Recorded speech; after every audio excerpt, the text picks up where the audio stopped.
Good morning friends. Welcome to GK Om classes. आज है 31 अगस्त 2020। तो 31 अगस्त के सभी इंपॉर्टेंट क्वेश्चनों को कवर करेंगे।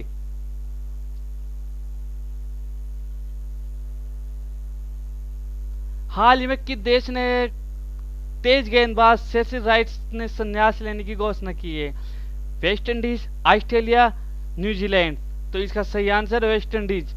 वेस्ट इंडीज के खिलाड़ी तेज गेंदबाज सेसी राइट ने संन्यास लेने की घोषणा की है। अब मैथ अपनी बिंदुओं में देखेंगे। वेस्ट इंडीज के 85 वर्ष के तेज गेंदबाज सेसी राइट अगले 2 सप्ताह में संन्यास ले लेंगे। 60 साल का उनका क्रिकेट कैरियर, जिनमें उन्होंने 7000 ज्यादा विकेट लिए हैं। नेक्स्ट क्वेश्चन, हाल ही में किसने विक्रेता निष्पादन मूल्यांकन प्रणाली विकसित की है? NTPC, NHAI, ADB. तो इसका सही आंसर होगा एनएचएआई। एनएचएआई ने विक्रेता निष्पादन मूल्यांकन प्रणाली विकसित की है। अब इसके बारे में महत्वपूर्ण बिंदुओं में चर्चा करते हैं। इस पोर्टल पर विक्रेताओं को स्व मूल्यांकन करना होगा। उनके द्वारा निष्पादित किए जा रही परियोजनाओं, गतिविधियों से संबंधित दस्तावेजों को अपलोड करना आवश्यक है।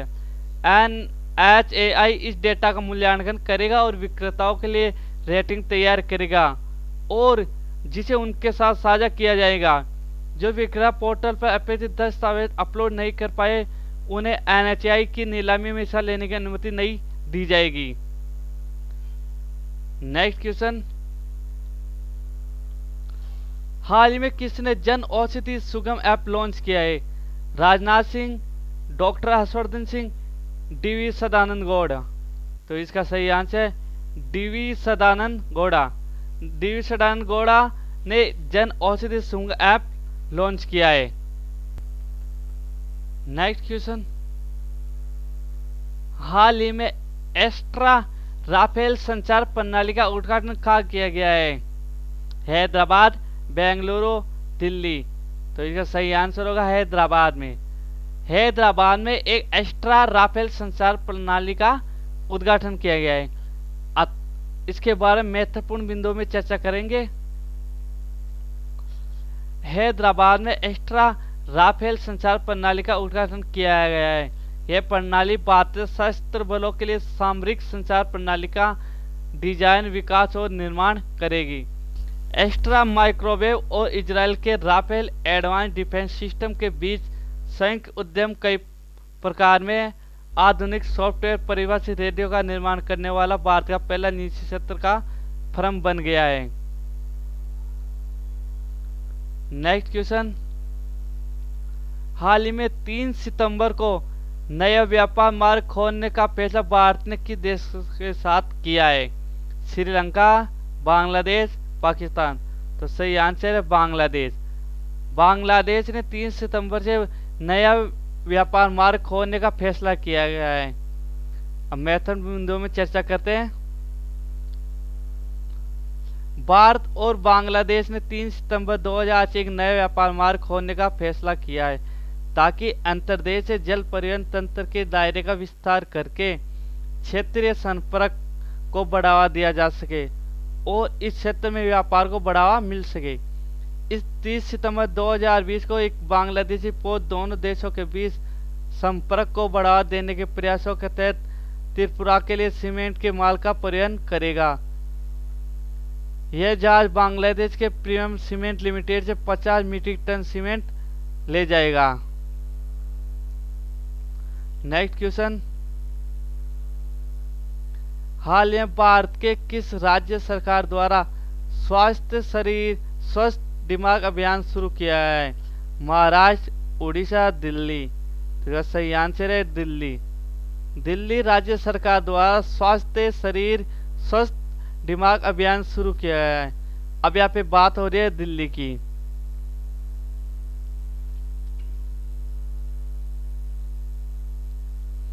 दिसंबर 1991 संविधान के 69वें संशोधन के तहत दिल्ली को राष्ट्रीय राजधानी क्षेत्र घोषित किया गया है। मुख्यमंत्री है इसके अरविंद केजरीवाल, उपराज्यपाल अनिल बैजल, दो पड़ोसी राज्य है हरियाणा और उत्तर प्रदेश। लोकसभा सीटें 7, राज्यसभा सीटें 3, विधानसभा सीटें 70। 39वें संविधान संशोधन विधेयक द्वारा दिल्ली में विधानसभा का गठन हुआ है। नेक्स्ट क्वेश्चन, हाल ही में पहले समुद्री एम्बुलेंस प्रतीक्षा की शुरुआत किस राज्य द्वारा किया गया है?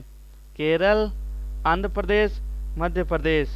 तो सही आंसर है इसका केरल। केरल राज्य के द्वारा एक समुद्री एम्बुलेंस प्रतीक्षा की शुरुआत की गई है। अब महत्वपूर्ण बिंदु में देखते हैं ये एम्बुलेंस की शुरुआत की गई है।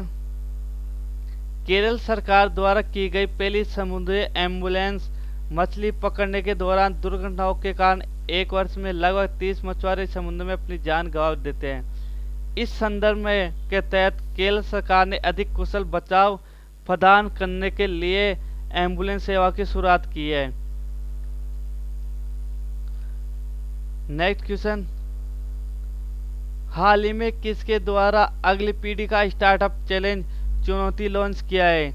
राजनाथ सिंह, श्री रविशंकर प्रसाद, अमित शाह। तो सही आंसर है श्री रविशंकर प्रसाद। श्री रविशंकर प्रसाद ने अगली पीढ़ी का स्टार्टअप चैलेंज चुनौती नाम का एक ऐप्स लॉन्च किया है। तो अब बात है ये ऐप्स की, ऐप्स क्यों लॉन्च किया गया है वो महत्वपूर्ण बिंदुओं में चर्चा करते हैं। केंद्रीय इलेक्ट्रॉनिक्स एवं सूचना प्रौद्योगिकी मंत्री रविशंकर प्रसाद ने एक चुनौती नाम की एक नई पीढ़ी की चुनौती प्रतियोगिता लॉन्च की है। इसका उद्देश्य देश के शहरों पर विशेष ध्यान केंद्रित करते हुए स्टार्टअप और सॉफ्टवेयर उत्पादों को बढ़ावा देना है। चुनौती के तहत मंत्रालय जिन क्षेत्रों के स्टार्टअप को आमंत्रित करे उनमें लोगों के लिए शिक्षा तकनीक, कृषि तकनीक और वित्त तकनीक, आपूर्ति श्रृंखलाएं, बुनियादी ढांचा व दूर से निगरानी, चिकित्सा देखभाल, निदान, निवारण एवं मनोवैज्ञानिक देखभाल, रोजगार एवं कौशल, भाषाई उपकरण एवं प्रौद्योगिकी शामिल है। नेक्स्ट क्वेश्चन, हाल ही में चैडविक बॉसमैन का निधन हुआ, वह किस क्षेत्र से जुड़े हुए थे? गायक, चित्रकार, अभिनेता। तो सही आंसर है अभिनेता। चैडविक बॉसमैन जिसका निधन हुआ वह एक अभिनेता थे। अब इसके बारे में महत्वपूर्ण बिंदुओं में चर्चा करते हैं। फिल्म ब्लैक पैंथर में मुख्य किरदार निभाने वाले एक्टर चैडविक बॉसमैन का कैंसर के कारण निधन हो गया है। नेक्स्ट क्वेश्चन, हाल ही में लाइफ इंश्योरेंस कंपनी ने स्मार्ट असिस्ट नाम से रियल टाइम वर्चुअल सहायता किस कंपनी द्वारा शुरू किया गया है? बजाज आलियांज, LIC, भारतीय AXA। तो इसका सही आंसर होगा बजाज आलियांज। बजाज आलियांज द्वारा लाइफ इंश्योरेंस कंपनी ने स्मार्ट असिस्ट नाम से एक रियल टाइम वर्चुअल सहायता शुरू की गई है। अब इसके बारे में महत्वपूर्ण बिंदुओं में चर्चा करेंगे। इंश्योरेंस कंपनी ने कोविड-19 के दौर में कस्टमर के लिए एक स्मार्ट असिस्ट सेवा शुरू की है। इस सेवा के तहत कस्टमर एक सुरक्षित स्क्रीन शेयरिंग फीचर के जरिए कंपनी से संपर्क कर सकते हैं और रियल टाइम सहायता प्राप्त कर सकते हैं। इसे वर्चुअल तरीके से डिजाइन किया गया है। कोरोना संक्रमण बढ़ने की वजह से घरों से बाहर निकलने से बच रहे हैं, साथ ही लोग एक दूसरे से दूरी बनाए रखना चाहते हैं। इसका उद्देश्य लेते हुए कि वो घर पर भी काम करे, जिसके लिए सेवा शुरू की गई है। हाल ही में राज्य को संविधान की 6ठी अनुसूची के तहत रखा जाए, इसके लिए किस राज्य की विधानसभा ने प्रस्ताव पारित किया है? राजस्थान, अरुणाचल प्रदेश, उत्तराखंड। तो सही आंसर है अरुणाचल प्रदेश। अरुणाचल प्रदेश को संविधान की 6ठी अनुसूची के तहत रखा जाए, विधानसभा ने प्रस्ताव पारित किया है। अब यहाँ पे बात हो रही है अरुणाचल प्रदेश की।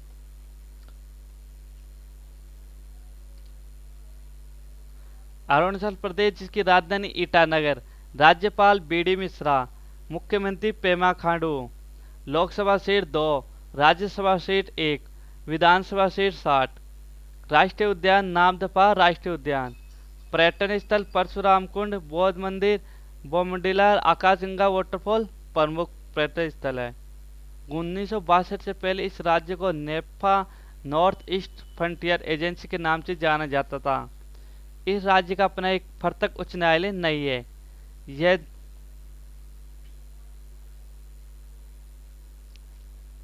यह न्यायिक कार्य हेतु एक असम राज्य के गुवाहाटी हाईकोर्ट के न्यायिक क्षेत्र के अंदर आता है। अंतर्राष्ट्रीय सीमा इसकी भूटान, चीन, म्यांमार से लगती है। नेक्स्ट क्वेश्चन, हाल ही में कौन से देश के प्रधानमंत्री ने अपने पद से इस्तीफा दिया है? America, Bharat, Japan. तो सही आंसर इसका जापान। जापान देश के प्रधानमंत्री ने अपने पद से इस्तीफा दिया है। अब महत्वपूर्ण बिंदुओं में चर्चा करते हैं जापान के बारे में। इसकी राजधानी टोक्यो। जापान एशिया महाद्वीप में स्थित है। इसके निकटतम पड़ोसी देश चीन, कोरिया, रूस है। जापान को निप्पॉन कहते हैं, इसका मतलब सूर्यदेव होता है। नेक्स्ट क्वेश्चन, हाल ही में केंद्र सरकार द्वारा एचएल में कितने प्रतिशत हिस्सेदारी बेचने को तैयार हो गया है? 15%, 20%, 25%। तो इसका सही आंसर है 15% है। केंद्र सरकार द्वारा एचएल में 15% हिस्सेदारी बेचने को तैयार हो गया है। नेक्स्ट क्वेश्चन, हाल ही में सामाजिक न्याय और अधिकारिता मंत्रालय द्वारा किस नाम से मानसिक स्वास्थ्य पुनर्वास हेल्पलाइन शुरुआत किया गया है? सारथी, भरोसा, किरण। तो इसका सही आंसर होगा किरण। सामाजिक न्याय और अधिकारिता मंत्रालय द्वारा मानसिक स्वास्थ्य पुनर्वास हेल्पलाइन शुरू की गई है, जिसका नाम किरण है। अब महत्वपूर्ण बिंदु में देखते हैं इसका कार्य। कोरोना वायरस महामारी और लॉकडाउन के दौरान लोगों में मानसिकता बीमारी दर भी बढ़ी है। केंद्रीय सामाजिक न्याय मंत्री थावर चंद गहलोत ने 27 अगस्त 2020 को मानसिक स्वास्थ्य पुनर्वास के लिए टोल फ्री हेल्पलाइन नंबर, जिसका नाम है किरण, शुरू किया है। नेक्स्ट क्वेश्चन, भारतीय क्रिकेट कंट्रोल बोर्ड ने किसे आईपीएल के 3 सत्रों के लिए अपना आधिकारिक पार्टनर बनाया है?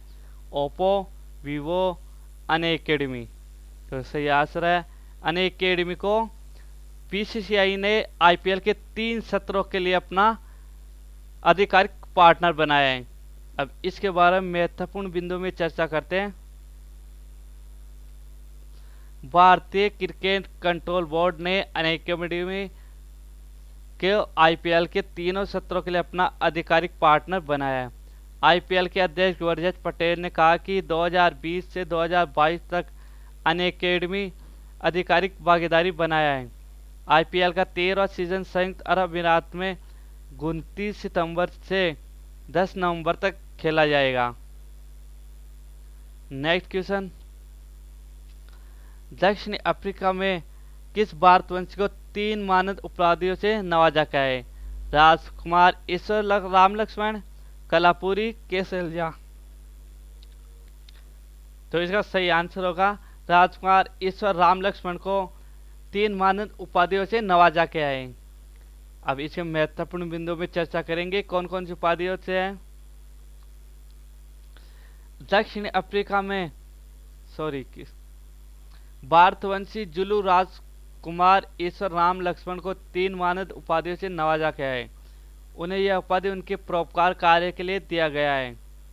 राजकुमार ईश्वर राम लक्ष्मण को लॉस एंजलिस डेवलपमेंट की ओर से मानववाद और संघर्ष समाधान में मानद डॉक्टरल डिग्री, ईसाई धर्म अध्ययन में मानद स्नातकोत्तर डिग्री और मानववाद व सामुदायिक विकास में जो मानद प्रोफेसर की डिग्री प्रदान की है।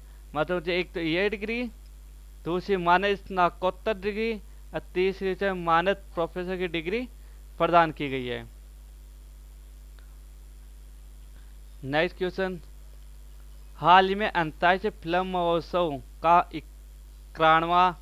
91वां संस्करण का आयोजित होगा। गोवा, बम्बई, दिल्ली। तो सही आंसर है गोवा। गोवा में 91वां अंतर्राष्ट्रीय फिल्म महोत्सव का आयोजन किया जाएगा। आप यहाँ बात हुई गोवा की, उसके बारे में अपन अध्ययन करेंगे। इसकी राजधानी पणजी। राज्यपाल भगत सिंह कोश्यारी। मुख्यमंत्री प्रमोद सावंत। Lok Sabha seat 2, Rajya Sabha seat 1। भारत की स्वतंत्रता के 50वीं गोवा पुर्तगालियों के कब्जे में रहा। 19 दिसंबर 1961 को मुक्त करा लिया गया था और दमन दीव के साथ मिलाकर इसे केंद्र शासित प्रदेश बनाया गया। 30 मई 1987 को गोवा को पूर्ण राज्य का दर्जा प्राप्त हुआ। इसके प्रमुख बंदरगाह मुर्मुगांव राज्य का प्रमुख बंदरगाह है। इसकी सीमा महाराष्ट्र और कर्नाटक से मिलती है। न्यायिक क्षेत्र बॉम्बे हाई कोर्ट के अंतर्गत आता है। नेक्स्ट क्वेश्चन, हाल ही में राष्ट्रीय शिक्षक पुरस्कार 2020 से किसे सम्मानित किया जाएगा? रानी रामपाल, मीनाक्षी जैन, सुश्री सुधा पेनली। तो सही आंसर है सुश्री सुधा पेनली को राष्ट्रीय शिक्षक पुरस्कार 2020 से सम्मानित किया जाएगा। नेक्स्ट क्वेश्चन, हाल ही में अमेजॉन के किस नाम से नया फिटनेस बैंड लॉन्च किया है? अमेजॉन बिगर, अमेजॉन सेफ, अमेजॉन हेलो। तो सही आंसर होगा इसका अमेजॉन हेलो। अमेजॉन ने अभी फिटनेस बैंड अमेजॉन हेलो नाम से लॉन्च किया है। अब अमेजॉन हेलो के बारे में महत्वपूर्ण बिंदु में चर्चा करते हैं। Online e commerce company Amazon hello नाम से एक नया फिटनेस बैंड लॉन्च किया है। यह बैंड 3 कलर में उपलब्ध है। जो बैंड जीपीएस और वाईफाई जैसी सेलुलर कनेक्टिविटी से लैस नहीं है। यह बैंड आपकी नींद और कदमों को ट्रैक करने में सक्षम है। इस डिवाइस की कीमत $99.99 रखी गई है।